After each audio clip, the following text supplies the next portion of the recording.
So what was it like writing the book? Like, so you guys wrote the book together, like in the same room? You talked about your experiences with another writer to help you, or? Yes. So what we did was Liz Welch was our ghostwriter, and because Martin and I didn't go to university to become writers, so we had no idea how to write a book and everything that went into it.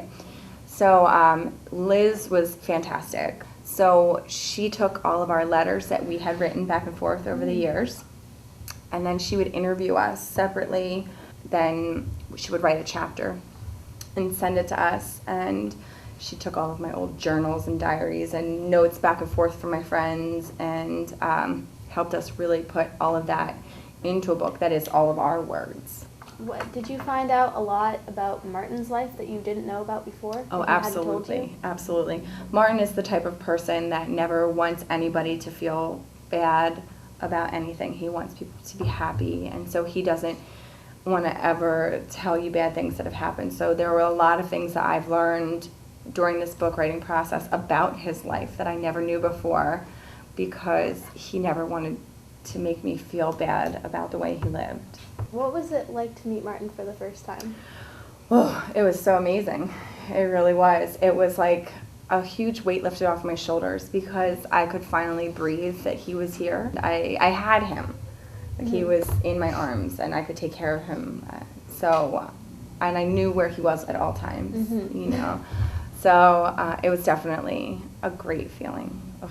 After meeting him and learning his struggles just to survive every day, and that education could give him survival, it really made me grateful for what I had, and that I had it so easy to better myself and to get an education. And I really had taken it for granted that how lucky I was to have those opportunities to get a higher education.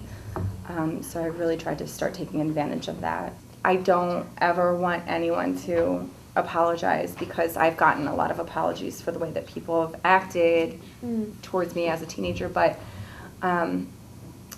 I am the woman that I am today because of every single person that I've come across in my life. And so I'm grateful for them, because they gave me strength to be myself and stop worrying about negativity and drama. You know, you guys being younger are the future, and you know, everything that's so negative in the world and in the media right now, there's a lot of positive that we don't see, but you guys can do. And if you guys show each other as a school and as a unit, positive things can happen. It outweighs all the negative things, totally. And it makes other people want to do kind things. Like I said, kindness is contagious. Make a conscious effort just to be nice to somebody next to you, because you don't know what shoes they're walking in. Like, I didn't know what people were going through in school, and it's not anyone's fault. Like, we don't think about that kind of stuff, because we, as humans, we never say, listen guys, this is what's happening in my life. We don't put it out there because we don't want people to see the bad. But being kind, or holding a door for somebody, or helping somebody pick up their books, or putting like little post-it notes around your school with like little kind phrases, can make a huge difference in someone's life, especially behind a computer screen. Or it's a lot that you can say to somebody that can make or break them. Yeah. So I really hope with our message that kids go out there and can say nice things as easy as they can say mean things on the internet. My big thing is I want people to understand that whatever country you're from, we're all humans, and we are not our government, because people say, well, they're from that country, so they must be bad. But no, we are not. None of us are our governments. We are human beings. Welcome to LCC, Miss Alifirenka. I will always write back in this year's LCC Reads selection. We're really fascinated with your story.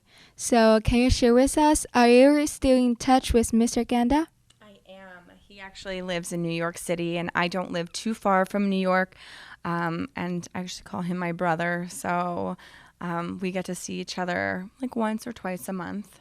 What makes you and Mr. Ganda's relationship last for so many years? I definitely think that because we were such good friends and we just wanted to know more about each other and each other's lives, and we cared about what each other had to say. So that definitely helped keep our friendship strong for years. So, what would be the influence that Mr. Ganda make the difference to you?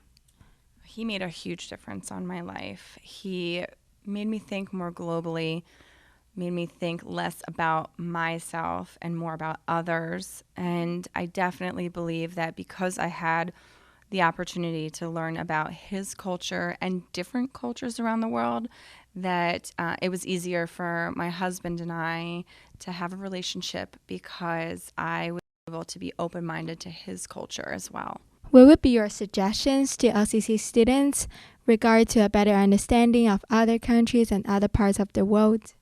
Oh, my suggestion would definitely be to think outside of the box and outside of the bubble that you live in and read more about other countries, places that you don't know anything about. Ask students around you that you know about their cultures or how they celebrate or what they do that might be different about than how you live. Is there anything else you would like to say to LCC students? Well, I just want to thank you all so much for having me here. It's truly an honor and a pleasure to be here and speak with you all. And just to remember that kindness is contagious, and you guys have the ability to change this world and make it a beautiful, beautiful world. Thank you very much. This is Joyce reporting from LCCTV.